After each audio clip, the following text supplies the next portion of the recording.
안녕하세요. 커피앤톡입니다. 오늘도 와주셔서 감사드리고요. 바로 사연 읽어보겠습니다. 안녕하세요. 저는 서울에 살고 있는 30대 초반의 여자입니다. 우연히 3번이면 필연이라는데 이런 인연을 어떻게 해석해야 할지 모르겠네요. 저와 저희 엄마의 기가 막힌 인생을 공유하고 싶어 이렇게 사연을 보내게 되었어요. 저와 저희 예비신랑은 제가 예비신랑 대학원 근처의 카페에서 아르바이트를 하다가 우연히 만나게 되었어요. 대학원생이었던 그는 제가 일하는 카페에 커피를 사러 거의 매일 왔고 얼굴을 자주 보다 보니 마주칠 때마다 인사를 하고 지내는 사이가 됐죠. 그리고 커피를 주문하고 가져가는 그 짧은 시간 동안 몇 마디 간단한 대화나 안부를 나누게 되었어요. 그렇게 3달쯤 지난 가을의 어느 날 퇴근길에 가게 앞에서 그를 마주쳤어요. 실례인 줄 알면서도 제가 퇴근할 때까지 기다렸다고 말문을 연 그 사람은 저는 내년에 졸업해요. 그러면 성희 씨를 더는 못 만날 것 같다는 생각이 들었어요. 라며 사실은 자신이 지금 석사 졸업 논문이 한창이라 이렇게 매일 카페에 올 시간이 있는 게 아닌데다가 커피를 그렇게 좋아하는 것도 아니라며 저를 만나는 그 5분의 짧은 시간을 위해 매일 커피를 사러 들렸던 것이라고 말했어요. 자기가 지금 연애나 하고 있을 처지가 아니라는 것도 말 몇 번 나눠본 손님이 갑자기 이런 말 하는 것도 우습고 무서울 수 있지만 자신의 진심을 꼭 전해주고 싶다는 그 말에 저는 감동을 받았죠. 그렇게 저와 그는 사귀게 되었고 남자친구가 졸업을 하고 제가 아르바이트를 그만두고 괜찮은 직장을 구한 후에도 함께하며 결혼 이야기가 오갈 정도로 깊은 관계로 발전했어요. 본격적으로 결혼 이야기가 나오고 나서 알게 된 사실인데 저보다 5살 많은 예비신랑은 자신이 어릴 때 입양된 양자라고 했어요. 다행인 것은 좋은 가족을 만날 수 있었던 점으로 대기업 임원이신 아버지, 의사인 어머니 덕분에 윤택한 환경에서 자랄 수 있었고 부모님 2분 다 좋은 분들이라고 했죠.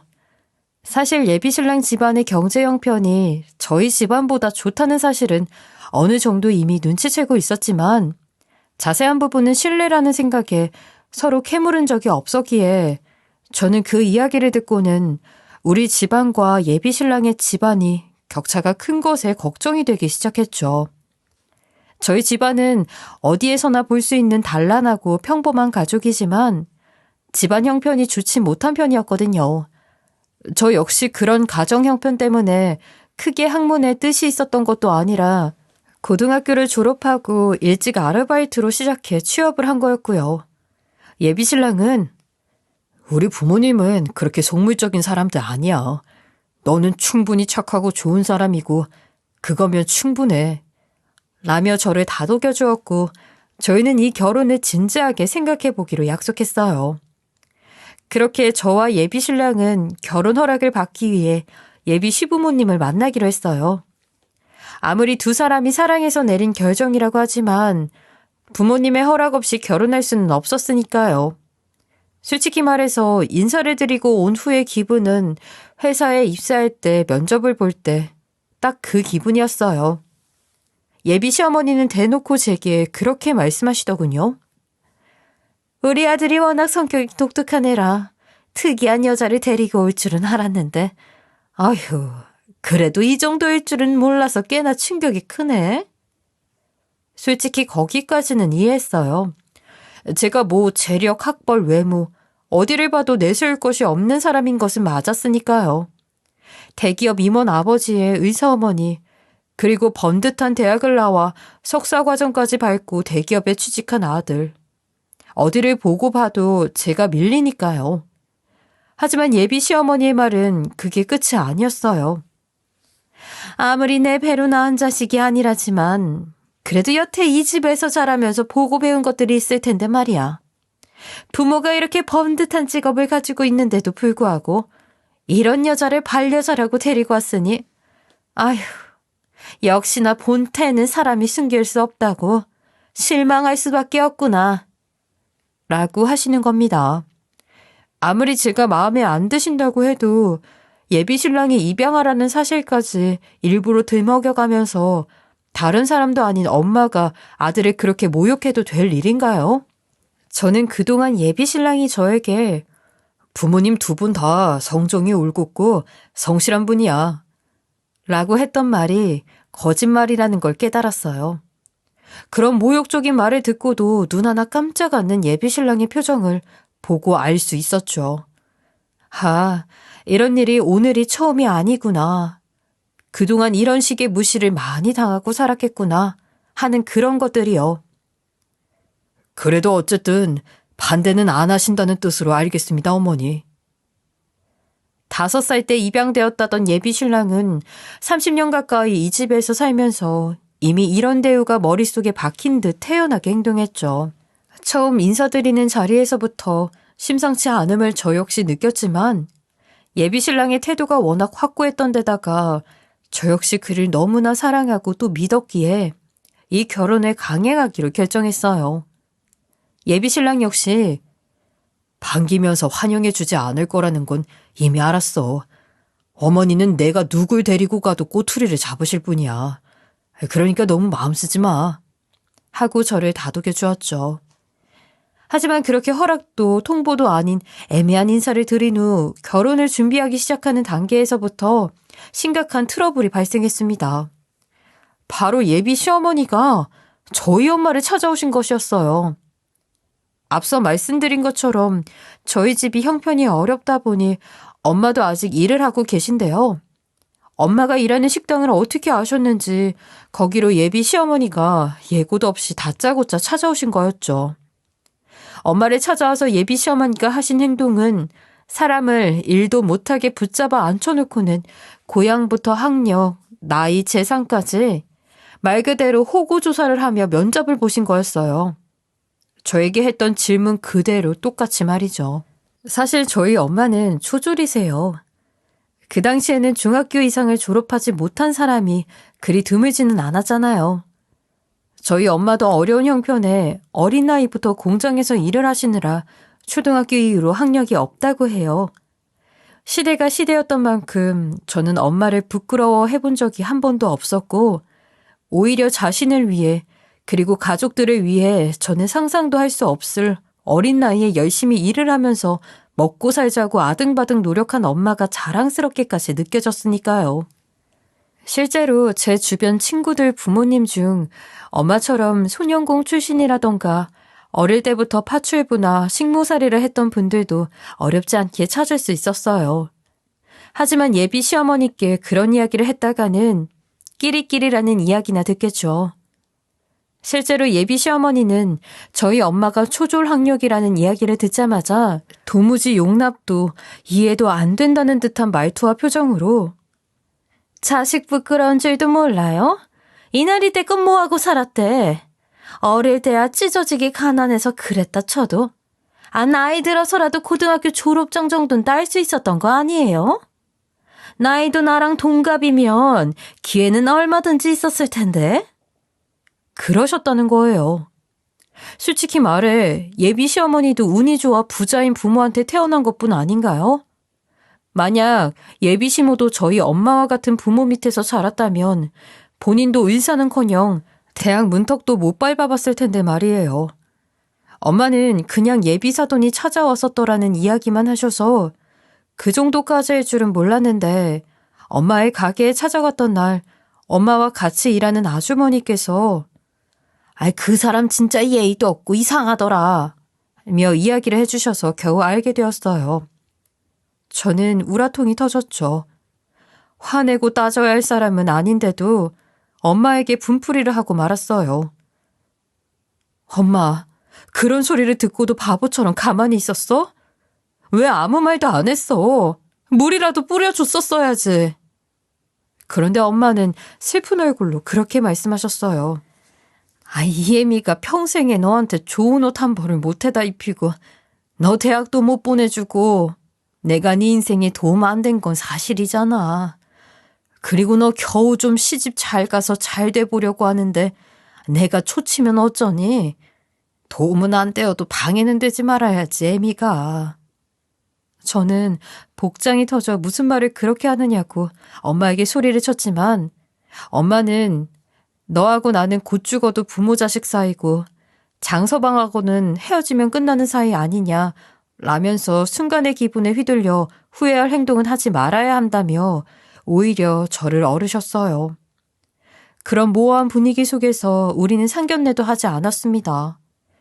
예비 시아버지가 지병이 있으셨는데 상태가 악화되어 수술을 받으셔야 하는 상황이었고 집안이 초상집 분위기이니 결혼을 구태여 미루지는 않되 상견례는 없이 식도 단출하게 했으면 하셔서 그 뜻에 따르기로 했죠. 저는 일이 이렇게까지 꼬이는데 결혼을 해야 하나 싶었어요. 이 와중에 예비 시아버님 수술까지 받으신다 하시니 예비 신랑과 제가 결혼을 못하게 누군가 방해라도 하는 것만 같았죠. 하지만 예비 신랑의 마음은 꺾이지 않았고 저는 계속 반신반의하는 채로 결혼식 날짜가 다가오고 있었어요. 그런데 결혼식 당일에 또 사건이 터졌습니다. 예비 시어머니가 제 부모님이 앉을 혼주석을 싹 빼버린 거예요. 거기에 다른 사람을 앉힌 것도 아니고 물론 그랬어도 심각한 문제지만 아예 자리 자체를 빼버린 겁니다. 신부 대기실에 앉아 입장만을 기다리고 있다 뒤늦게 이 사실을 안 저는 너무나도 기가 막히고 화가 나고 어이가 없어서 도저히 이번만큼은 그냥 모르는 척 넘어갈 수 없었어요. 그동안 엄마의 그 슬픈 얼굴이 잊혀지지 않아 부당한 언행을 당하고도 이 결혼이 잘못되면 엄마가 자기 탓인 줄 알고 자책하실 거야 하는 생각이 버텼는데 그런 엄마의 자리를 자기 마음대로 없애버렸다 하니 말 그대로 머리에 뚜껑이 열리기 일보 직전이었죠. 어머니, 저희 부모님 혼주석을 말도 없이 빼셨다는 게 무슨 소리예요? 이게 사실이냐고요? 그랬더니 예비 시어머니가 제게 뭐라고 했는 줄 아세요? 아니, 그런 부모는 없는 게 너한테도 차라리 낫지 않니? 지금 이 자리에 신랑 측 하객이 어떤 사람들이 오는 줄 알아? 너 쪽팔리고 창피하지 말라고 취한 조치야. 뭘 알고나 떠들어? 그리고 너 지금 못 베어먹은 티내니? 어디 CM이 될 사람한테 눈깔 똑바로 뜨고 바락바락 떼들어. 이래서 머리 나쁘고 출생이 천한 것들은 안 된다니까. 감히 여기가 어느 안전이라고. 제가 너무 기가 막히고 화가 나서 뒷목을 잡고 말도 못 잇고 있는 사이에 저에게 인사라도 하고 가려고 신부 대기실에 들어오시던 부모님이 딱 그 막말을 다 들어버리신 겁니다. 아빠도 엄마도 시어머니의 그 망언에 기가 죽어 아무 말도 못하고 의기소침한 표정으로 서 계셨고 엄마는 결국 눈물을 보이며 돌아서셨어요. 신부 대기실 쪽에서 고성이 오가는 소리에 이미 하객들이 거의 다 입장해 있던 식장안은 수렁거리는 소리로 가득했죠. 그렇게 체면이니 뭐니 따지시는 예비 시어머니, 그 말씀도 좀 목소리 낮춰서 고상하게 해주셨으면 오죽 좋았을까요? 내 결혼식인데 이 수습안되는 상황에 난처해 하고 있을 때쯤 뒤쪽에서부터 큰 소리가 나기 시작했어요. 여드는 좋게 되었음직한 연세가 지긋하신 할아버님 한 분이 이것들이 지금 못들 하는 짓이냐? 하고 고함을 치시며 신부 대기실 쪽으로 들어오셨어요. 아이고, 아버지 벌써 오셨어요? 벌써는 무슨? 이제 시기 목전에 와 있는데 대체 하객들 저리 모아두고 여기서 뭐하고 있느냐 말이다. 소리 바락바락 찔러가면서. 예비 시어머니가 아버지라고 부르는 것을 보니 예비 신랑의 외할아버님 되시는 분인 듯 했어요. 그 아나무인 시어머니도 자기 아버지 무서운 줄은 아는지 할아버지가 그렇게 호통을 치며 나무라시자 뜨끔하는 표정으로 찍소리도 못하시더라고요. 그런데 그 할아버지를 본 저희 엄마가 갑자기 유령이라도 본 사람처럼 빳빳하게 굳어서는 덜덜 떨기 시작하는 거였어요. 진짜 못 볼 것을 본 사람의 표정 그 자체였죠. 한참을 굳어있다 갑자기 퍼뜩한 표정으로 정신을 차리신 엄마는 여전히 예비 시어머니를 나무라는 할아버지께 다가가 소리치셨습니다. 아저씨, 나 알죠? 나 박희영이요. 기억하시죠? 재건 아저씨. 순간 정적이 일어났습니다. 주변의 모두가 엄마를 주목했죠. 하던 말을 멈추고 엄마를 바라본 그 할아버지 역시 상당히 놀란 표정, 아니 차라리 충격을 받은 것 같은 표정으로 내 외손주 결혼식에 네가 왜 있는 거냐 희영아? 네가 왜 여기 있어? 하며 화를 내듯 소리치셨어요. 엄마는 힘이 탁 풀린 표정으로 할아버지를 바라보시다가 조금 전보다는 훨씬 침착해진 목소리로 아저씨 외손주랑 제 딸이 결혼해요. 오늘 두 사람 결혼식이에요. 이 웨딩드레스 입고 있는 사람이 제 딸이에요. 어리둥절해 있는 저를 향해 엄마가 천천히 이야기를 꺼내셨습니다. 알고 보니 엄마와 제 예비 신랑의 외할아버지는 아주 대단한 인연이었어요. 아니, 이것을 인연이라고 해도 좋을까요? 저는 엄마의 유년 시절에 대해 깊게 아는 바가 없었어요. 외할아버지가 일찍 돌아가시고 형편이 어려워진 어린 시절부터 일을 해야 했다는 이야기 말고는요. 그 이면에 숨겨진 이야기를 제 결혼식 날이 되어서야 들을 수 있었던 거죠. 외할아버지가 돌아가신 후 외할머니는 오래가지 않아 재혼을 하셨다고 해요. 아이도 아직 어리니까 아빠가 필요하다는 생각을 하신 거였겠죠.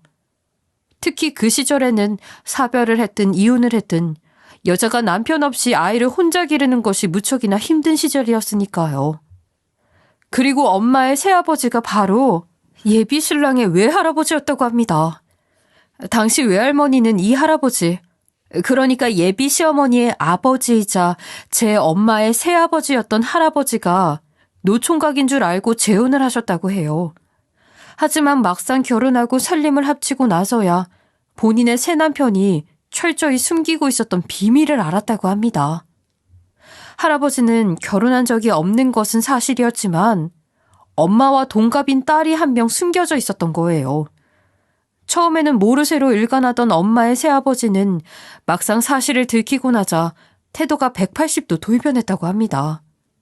저의 외할머니에게는 내가 노총각이라 자식도 없고 이제와 자식 보기에도 늦은 나이니 희영이를 내 친딸처럼 생각하며 기르겠다. 그동안 남편 없이 혼자 애 키우느라 수고 많았다.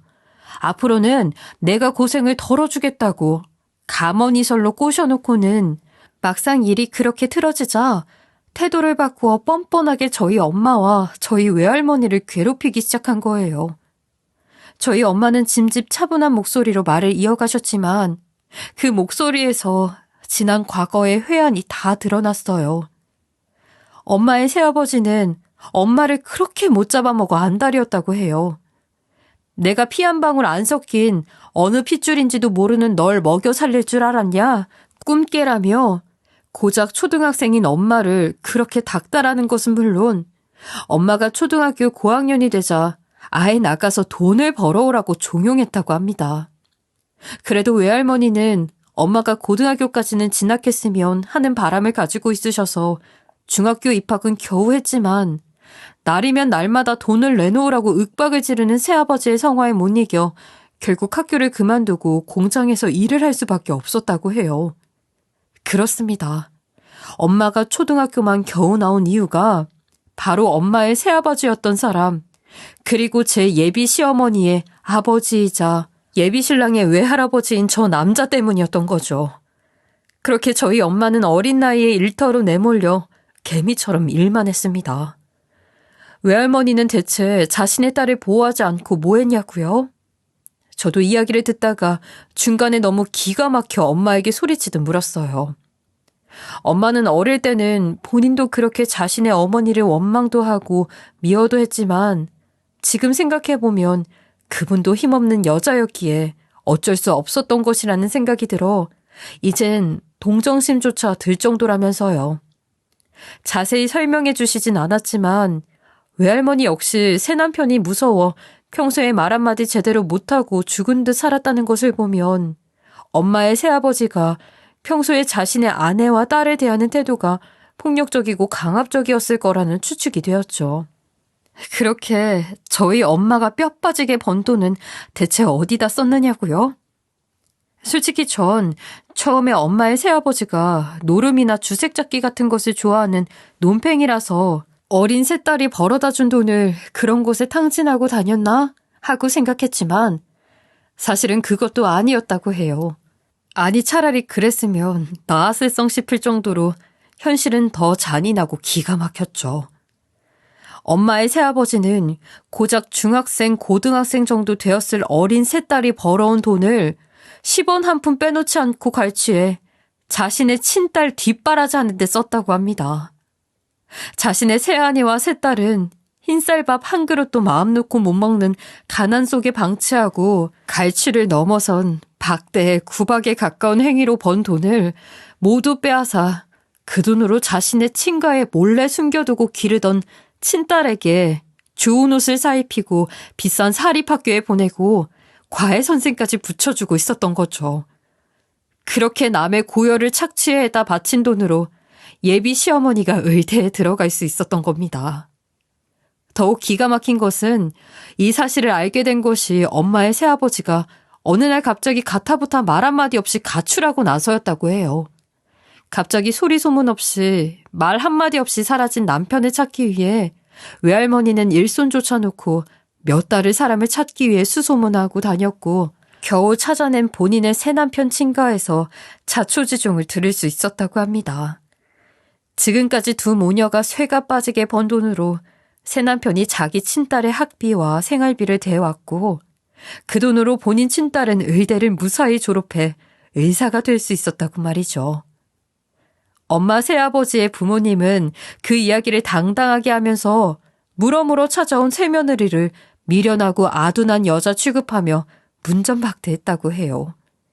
아니 애초에 며느리도 아니었습니다. 두 사람은 애초에 혼인신고조차 되어 있지 않았고 배움이 일천에 글을 제대로 읽지 못했던 외할머니는 그 충격으로 쓰러져 시름시름 앓다가 몇 년 후에 결국 돌아가셨다고 해요. 엄마는 외할머니의 임종 직전에서야 모든 사정을 들을 수 있었고 10년이 넘게 잃어버린 세월의 회한으로 몇 달을 일도 제대로 못하고 먹지도 못하고 울면서 사셨다고 합니다. 그리고 겨우 저의 아빠를 만나 다시 마음을 다잡고 저를 낳고 다시 살아볼 마음을 먹은 것이라고 말이죠. 저는 갑작스럽게 밀려드는 이야기에 정신을 못 차리고 엄마, 이게 대체 무슨 말이야? 이게 다 무슨 일이냐고 라는 말만 몇 번이나 되물었습니다. 그때마다 엄마는 차분하지만 울분에 찬 얼굴로 조목조목 다시 되짚어 이야기해 주셨죠. 지금 사연을 듣고 계신 분들도 헷갈리시죠? 다시 정리해보자면 어린 시절 저의 외할머니를 속이고 어린 저의 엄마가 공장에서 내몰려 일해야만 했던 이유가 새아버지 때문이었고 그 때문에 저희 엄마는 초등학교만 간신히 졸업하고 평생을 가난에 시달리며 일만 해야 했는데 그 원인을 제공한 새아버지의 친딸은 호의호식하며 저희 엄마와 저희 외할머니가 벌어다 준 돈으로 의대까지 나와 버젓이 의사가 될 수 있었다는 거죠. 결국 외할머니의 새남편은 처음부터 정상적인 가정을 꾸릴 생각은 전혀 없었고 자신의 새아내와 새딸까지 철저하게 이용만 하다가 친딸의 대학 졸업과 동시에 버린 것입니다. 즉 그렇게 저희 엄마의 유청년기를 지옥처럼 만들고 결국 외할머니까지 그 충격으로 돌아가시게 만들었던 남자가 저희 엄마의 새아버지이자 예비 시어머니의 친아버지이자 예비 신랑의 외할아버지가 되는 것입니다.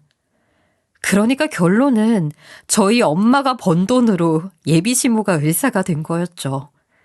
정말 기가 막히고 말도 안 되는 일이 제 인생에 그리고 저희 엄마 인생에 벌어지고 있었던 거예요.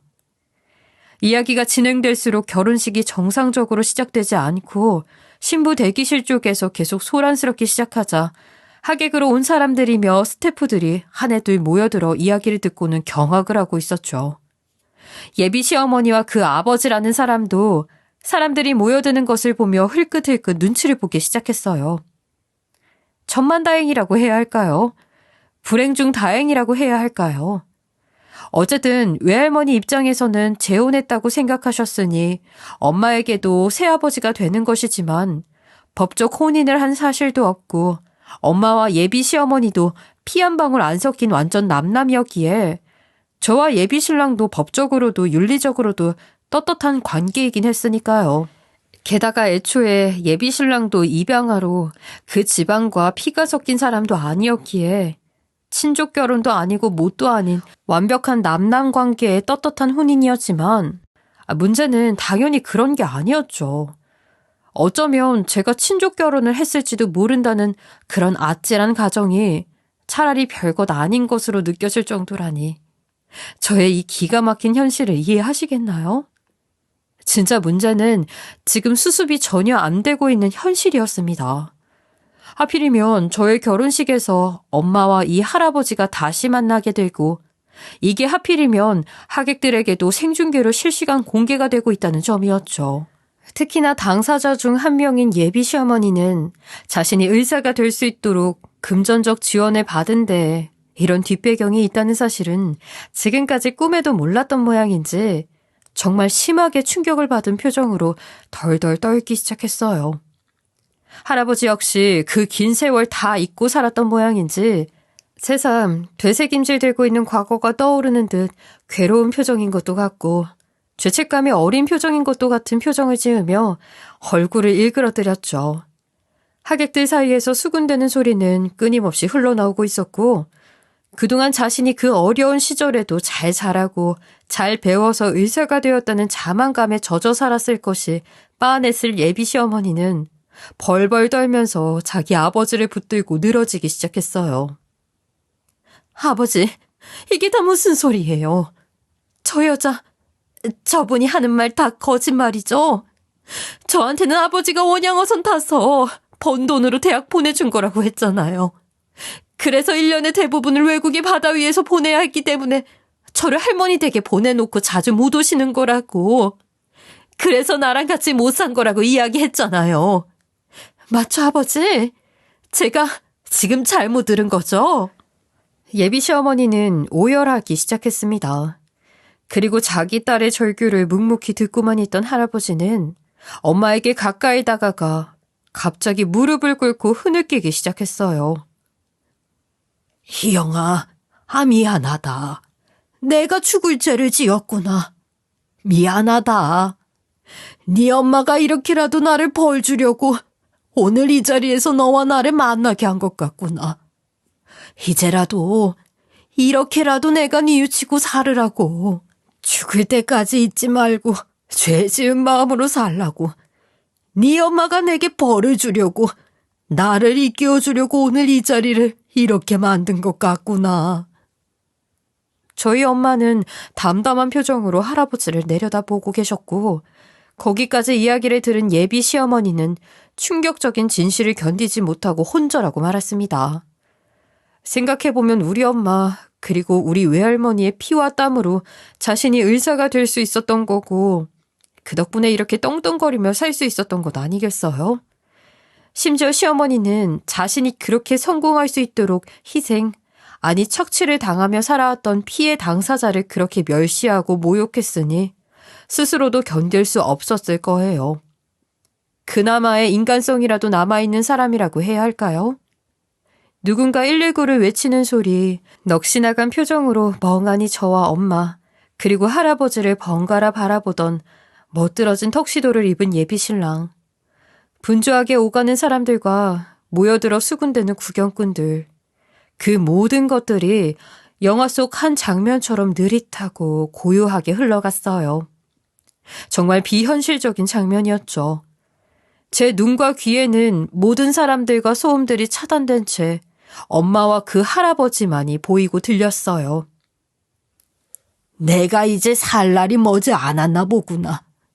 희영이 네가 내 저승사자가 되어 나타난 게로구나. 내가 아주 큰 벌을 받을 모양인 게야. 하늘님이 이렇게까지 하시는 거 보면 이제 와서 아무리 참회하고 뉘우치고 용서를 구해도 나는 지옥불에 떨어진다는 것을 하늘님이 상기시켜 주려는 게야. 이런 말을 하면 너는 우습고 가당찮다 하겠지만 무섭구나. 무서워. 앞으로 엇것같이 남아있을 벌이 두렵구나. 그 이야기를 들으며 엄마는 먹먹한 가슴을 내리치시며 울부짖으셨어요. 네, 말 그대로 그건 울부짖음이었습니다. 엄마가 지난 세월 딸에게도 남편에게도 말 못한 상처받은 마음과 지독한 트라우마가 느껴졌죠. 이제 와서 죽어서 지옥 가는 건 무서우세요? 사람이면 그런 짓은 저지르지 말아야죠. 최소한 우리 엄마 장례식에는 와줄 수 있었잖아요. 진심으로 미안하다고 사과 한마디만 해줬어도 아저씨 때문에 나는 죽을 때까지 잊을 수 없는 멍울을 안고 살아가야 해요. 이 가슴에. 식장은 결국 아수라장이 되었고 저는 웨딩드레스를 입은 채로 부모님을 모시고 그곳을 탈출했어요. 여전히 현실 감각이 전혀 없는 얼굴로 멍하니 서 있는 예비 신랑이 눈에 밟혔지만 그 순간 내 인연도 여기까지구나 하는 생각이 들고 말았어요. 결국 저희는 파혼을 해야 했습니다.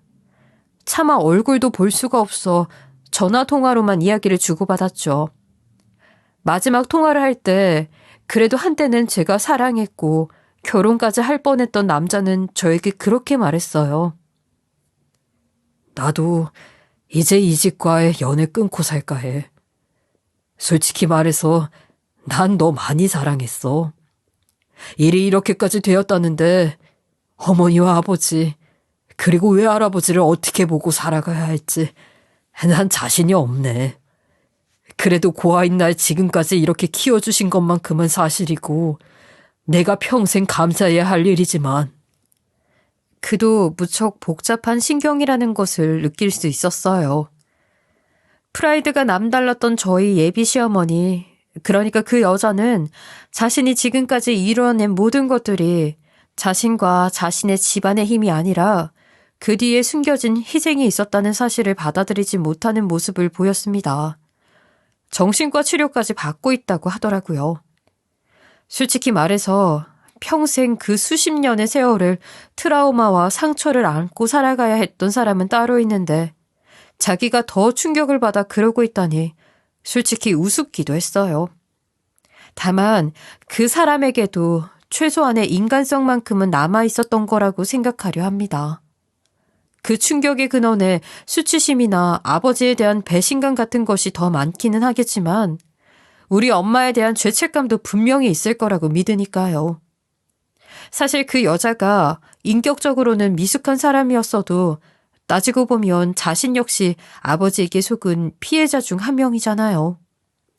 그동안 자신은 아버지가 원양어선을 타고 열심히 돈을 벌어 자신의 학비를 대어주었고 그래서 어린 시절에 아버지와 함께 살지 못하고 친가에서 살았다고 생각을 해왔을 테니까요.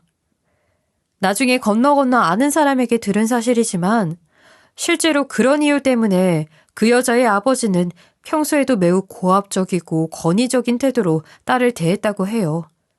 내가 너를 어떻게 키웠는데 하면서 딸이 찍소리도 못하게 했다고 말이죠.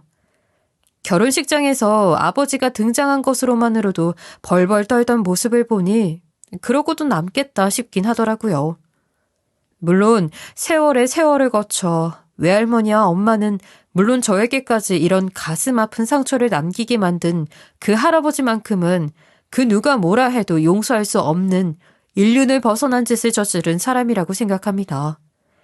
저희 엄마도 가끔 그 딸의 이야기를 하며 거기도 알고 보면 몰랐었던 거 아니야 라며 정신적으로 무너졌다는 소식에 조금 안타까워하기도 하셨지만 그 할아버지에 대해서만큼은 한치의 물러섬도 없는 명백한 대역죄인으로 결론 내리셨어요. 그 딸은 현재 정신적으로 불안정한 문제로 인해 병원 일도 손에 놓고 치료를 받고 있다고 해요. 그뿐만 아니라 어떻게든 자신들의 죄책감을 덜기 위해 틈만 나면 엄마에게 찾아와 제발 용서해달라고 빌고 있습니다. 나는 정말 몰랐어요. 내가 알았다면 알았다면 뭐가 달라져요? 이미 일은 일어났고 내 젊음은 그 어디서도 보상받을 수 없는데 그래요. 당신도 아버지가 그런 사람인 줄 모르고 살았으니 내가 이해 못할 것도 아니에요. 다만 당신이 지금 그렇게 호사스럽게 누리고 사는 거 그게 당신이 잘나고 당신 아버지가 잘나서 그런 게 아니라는 것만 평생 기억하고 살아요.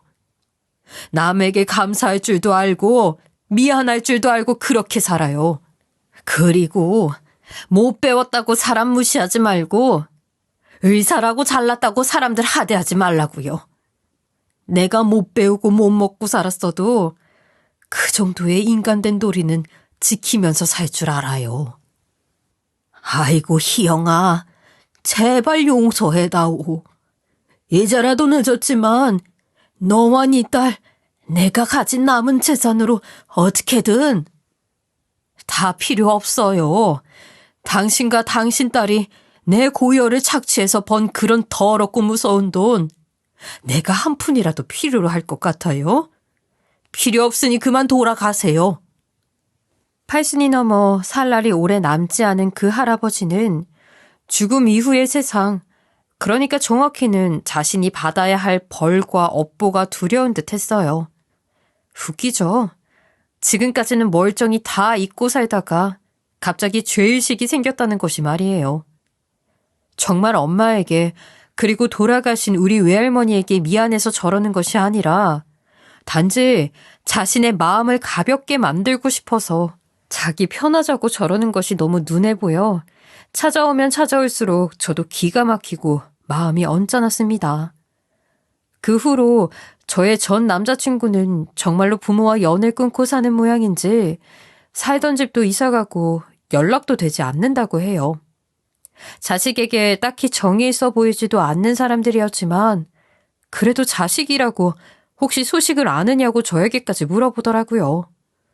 그 집안은 할아버지와 딸의 사이는 물론 그 딸의 남편 그리고 그 딸과 아들의 사이도 완전히 틀어져 봉합할 수 없을 정도로 가정이 와해되는 것이 눈에 보였습니다. 솔직히 저도 사람인데 마음이 마냥 상쾌하기만 한 것은 아니에요. 하지만 어쩌겠어요. 그런 게 바로 인과응보인 것을요. 저와 부모님은 서로를 다독이며 하루하루 평온하고 행복한 날들을 찾아보려 노력하며 살고 있어요. 이제 이 지긋지긋하고 끔찍한 악연은 여기서 끝을 내려 합니다. 부디 앞으로는 그 집안과 관련된 누구와도 마주치지 않았으면 좋겠네요. 여러분들도 제 이야기를 들으시고 언제 어디서 어떻게 나랑 연관된 사람을 만날지 모르니 항상 올바르게 사시길 바라고 늘 가정에 평안이 가득하시길 바랍니다. 지금까지 커피앤톡이었습니다. 오늘도 끝까지 함께 해주셔서 감사하고요. 다음 영상으로 또 찾아뵙겠습니다.